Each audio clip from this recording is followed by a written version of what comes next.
Reading by Michelle Crandall, Fremont, California, June 2006. Sense and Sensibility by Jane Austen, Chapter 1. The family of Dashwood had been long settled in Sussex.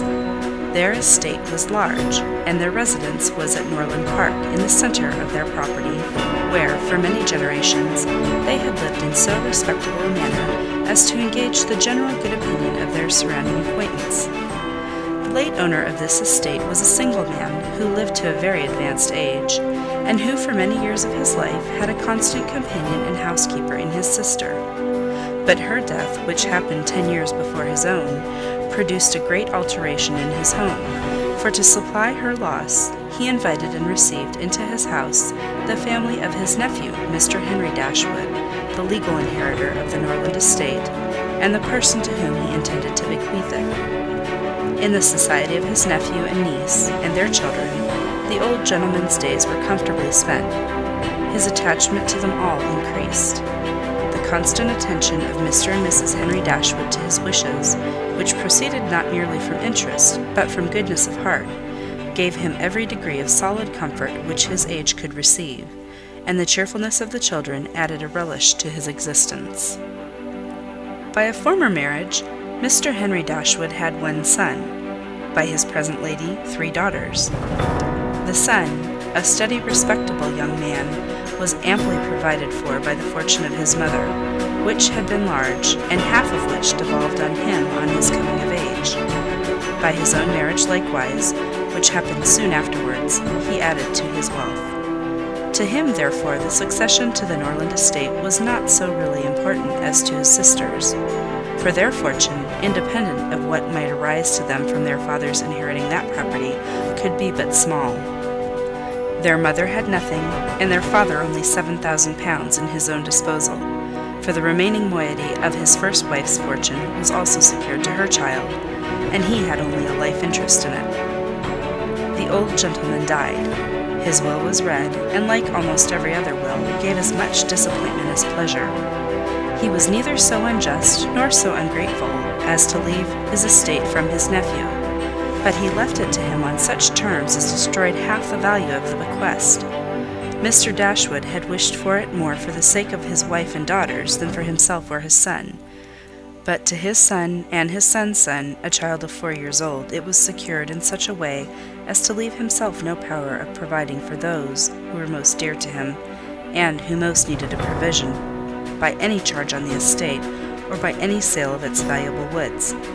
The whole was tied up for the benefit of this child, who, in occasional visits with his father and mother at Norland, had so far gained on the affections of his uncle by such attractions as are by no means unusual in children of 2 or 3 years old, an imperfect articulation, an earnest desire of having his own way, many cunning tricks, and a great deal of noise, as to outweigh all the value of all the attention which, for years, he had received from his niece and her daughters.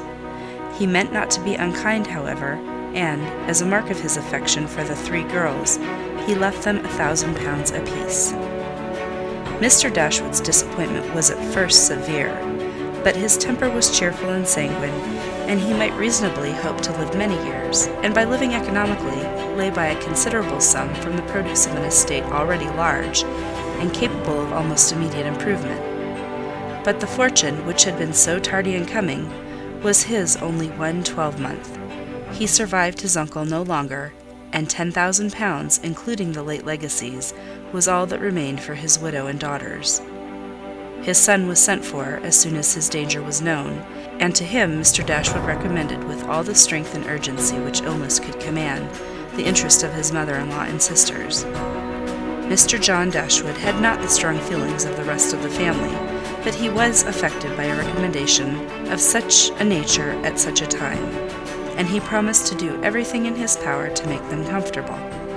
His father was rendered easy by such an assurance, and Mr. John Dashwood had then leisure to consider how much there might prudently be in his power to do for them. He was not an ill-disposed young man, unless to be rather cold-hearted and rather selfish is to be ill-disposed, but he was in general well respected, for he conducted himself with propriety in the discharge of his ordinary duties.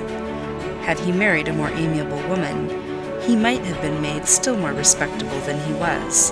He might even have been made amiable himself, for he was very young when he married, and very fond of his wife. But Mrs. John Dashwood was a strong caricature of himself, more narrow-minded and selfish.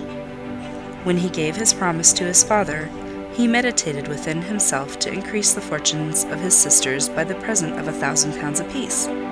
He then really thought himself equal to it. The prospect of £4,000 a year, in addition to his present income, besides the remaining half of his own mother's fortune, warmed his heart and made him feel capable of generosity. Yes, he would give them £3,000. It would be liberal and handsome. It would be enough to make them completely easy. £3,000! He could spare so considerable a sum with little inconvenience. He thought of it all day long, and for many days successively, and he did not repent. No sooner was his father's funeral over than Mrs. John Dashwood, without sending any notice of her intention to her mother-in-law, arrived with her child and their attendants. No one could dispute her right to come. The house was her husband's from the moment of his father's decease. But the indelicacy of her conduct was so much the greater, and to a woman in Mrs. Dashwood's situation, with only the common feelings, must have been highly unpleasing.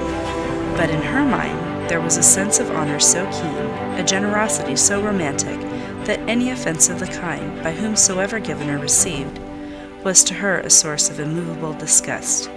Mrs. John Dashwood had never been a favourite with any of her husband's family, but she had had no opportunity till the present of shewing them how little attention to the comfort of other people she could act when occasion required it. So acutely did Mrs. Dashwood feel this ungracious behaviour, and so earnestly did she despise her daughter-in-law for it, that, on the arrival of the latter, she would have quitted the house for ever had not the entreaty of her eldest girl induced her first to reflect on the propriety of going, and her own tender love for all three of her children determined her afterwards to stay, and for their sakes avoid a breach with their brother. Elinor, this eldest daughter whose advice was so effectual, possessed a strength of understanding and coolness of judgment which qualified her, though only 19, to be the counsellor of her mother, and enabled her frequently to counteract, to the advantage of them all, that eagerness of mind in Mrs. Dashwood which must generally have led to imprudence. She had an excellent heart. Her disposition was affectionate, and her feelings were strong, but she knew how to govern them. It was a knowledge which her mother had yet to learn, and which one of her sisters had resolved never to be taught. Mary Ann's abilities were, in many respects, quite equal to Elinor's. She was sensible and clever, but eager in everything. Her sorrows, her joys could have no moderation. She was generous, amiable, interesting. She was everything but prudent. The resemblance between her and her mother was strikingly great. Elinor saw with concern the excess of her sister's sensibility, but by Mrs. Dashwood it was valued and cherished. They encouraged each other now in the violence of their affliction. The agony of grief which overpowered them at first was voluntarily renewed, was sought for, was created again and again. They gave themselves up wholly to their sorrow, seeking increase of wretchedness in every reflection that could afford it, and resolved against ever admitting consolation in the future. Elinor, too, was deeply afflicted, but still she could struggle, she could exert herself.